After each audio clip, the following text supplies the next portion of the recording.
Welcome to Maintenance Mastery, brought to you by Motive Ltd, where we help you unlock the full potential of your industrial assets through expert maintenance strategies. In this episode, we'll explore reliability-centered maintenance, or RCM, a cutting-edge maintenance approach that's been transforming industries since its inception. We'll cover the evolution of maintenance approaches, the fundamental principles of RCM, and its 7-step process, guiding you from identifying potential failures to optimizing maintenance strategies, how understanding failure patterns can save your business time and money. RCM is a structured framework designed to determine the best way to manage the maintenance of your assets. Unlike traditional maintenance approaches that may overservice or underservice equipment, RCM focuses on optimizing maintenance based on an understanding of failure modes and their consequences. It ensures that your resources are spent wisely, addressing critical issues before they turn into costly failures. One of the core principles of RCM is that not all failures are created equal. Some failures may be acceptable if they have little impact on safety, production, or costs, while others, like those that pose significant safety risks, need immediate attention. RCM ensures that we focus on the most important risks, creating a smarter, more efficient way to manage maintenance. Let's take a look at how maintenance has evolved. Before World War II, industries mainly followed a corrective maintenance approach. This meant that equipment was fixed only after it broke down. Back then, machines were simpler, labor was cheaper, and downtime was less of a concern. As a result, waiting for a machine to fail was an acceptable practice. This philosophy was known as fix it when it breaks.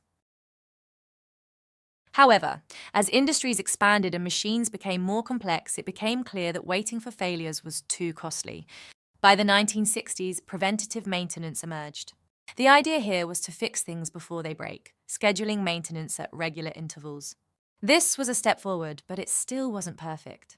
Machines were often serviced unnecessarily, leading to higher costs and potential over-maintenance, which could sometimes cause failures in itself.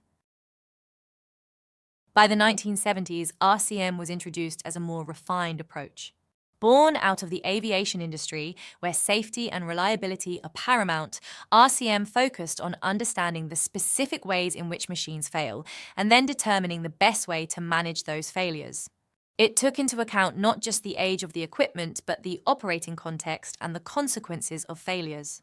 The principle shifted from fix it before it breaks to fix it at the right time. RCM follows a 7-step process designed to ensure that each piece of equipment is maintained in the most effective way.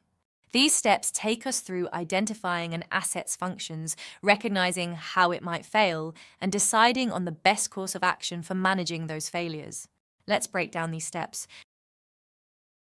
The first step is to define the functions of the asset. This might seem simple, but it's critical. You need to identify both the primary and secondary functions of the asset. For example, a pump's primary function might be to move liquid from point A to point B, while its secondary function could be to maintain a certain pressure level. Knowing all the functions helps us understand what success looks like for that piece of equipment. After identifying the functions, we need to consider how the asset might fail to perform them. This step involves writing down all potential functional failures.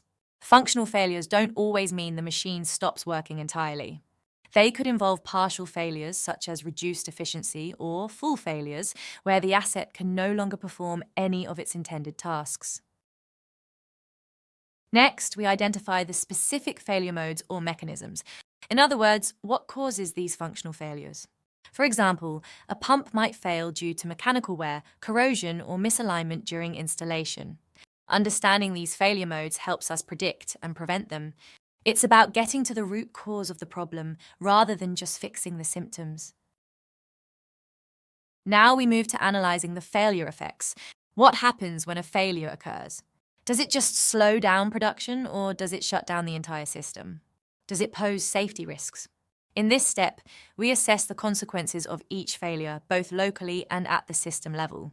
Knowing how severe the impact of each failure is allows us to prioritize which issues need urgent attention. Building on the failure effects, we evaluate the consequences in more detail.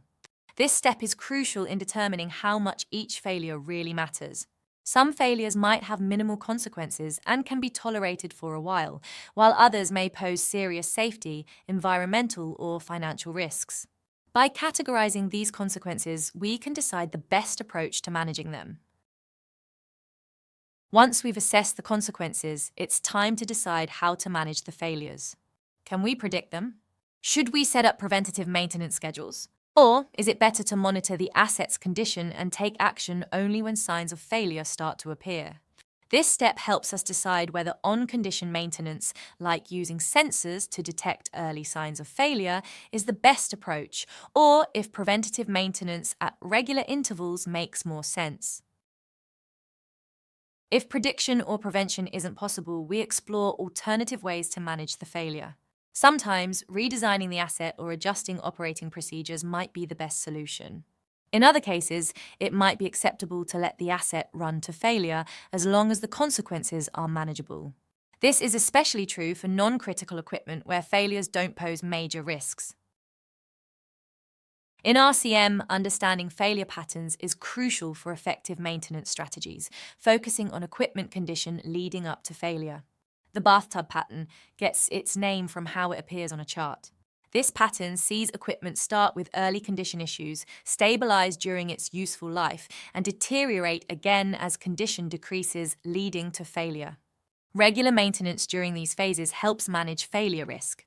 In the life pattern, the equipment remains stable for most of its lifespan but shows a sharp decline towards the end. Calculating the mean time between failure allows for scheduling replacements before they happen. With the increasing pattern, equipment condition worsens progressively over time, leading to eventual failure. Routine condition-based monitoring helps catch signs of wear before it leads to breakdowns.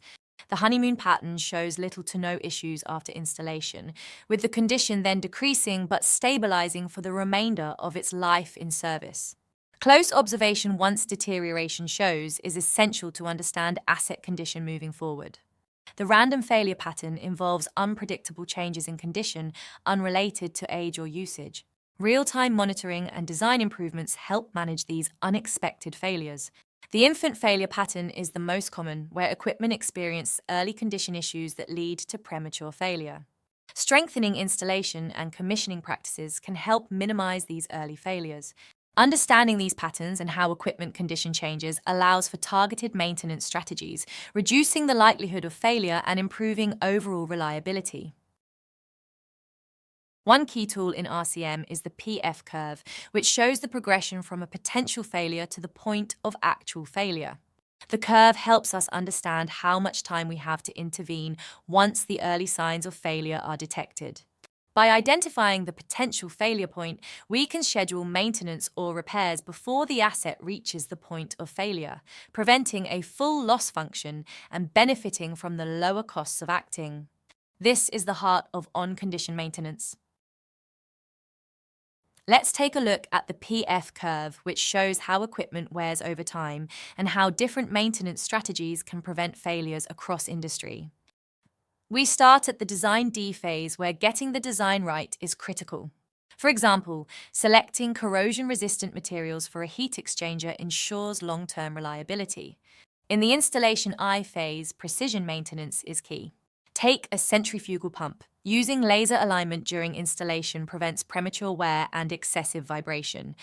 As the asset operates, it eventually reaches the potential P point, where early signs of failure can be observed. This is where predictive maintenance comes in. Regular conditional-based monitoring checks can help detect issues in rotating equipment. Routine oil analysis can reveal contaminants or metal particles that signal wear in gearboxes or hydraulic systems. Testing the cooling water of a heat exchanger can identify corrosion and contamination, impacting reliability and thermal efficiency. If we don't intervene, the asset gets closer to failure, F, but preventive maintenance can stop things from escalating. Regular tasks like checking for looseness of fasteners on susceptible equipment can prevent breakdowns.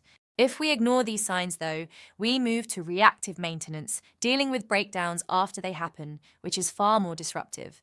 In the worst case, catastrophic failure occurs, like the complete breakdown of a critical pump, leading to costly downtime and potential safety risks. Implementing RCM allows businesses to identify the right maintenance strategy for each asset. By understanding the failure modes and consequences, you can avoid unnecessary maintenance that might even cause additional wear and tear. Instead, you focus on the critical areas where maintenance will make the most impact, keeping operations running smoothly and efficiently. Concluding the RCM process leads to creating an action plan. This plan outlines the tasks needed to manage each identified failure mode. It's important to assign responsibilities, set deadlines, and secure the necessary resources such as parts, personnel, and funding. Tracking your progress and monitoring your metrics ensures that your RCM strategy stays on course and continues to deliver results. Implementing RCM offers numerous benefits. By focusing on the most critical failures, you increase asset reliability and reduce the overall cost of maintenance. You also improve safety by addressing failure modes that could pose risks to your workforce or the environment. RCM leads to smarter, data-driven decisions that ensure your operations run efficiently while minimizing downtime and avoiding costly repairs. Beyond maintenance, RCM has a broader impact on business goals.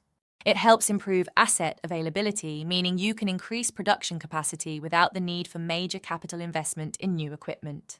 It also extends the life of your assets, ensuring you get the most out of them before they need replacement. And importantly, RCM helps ensure compliance with safety and environmental regulations, protecting your business from fines or penalties. If your business is ready to embrace a smarter approach to maintenance, Motive is here to help. We specialize in implementing maintenance strategies tailored to your specific needs.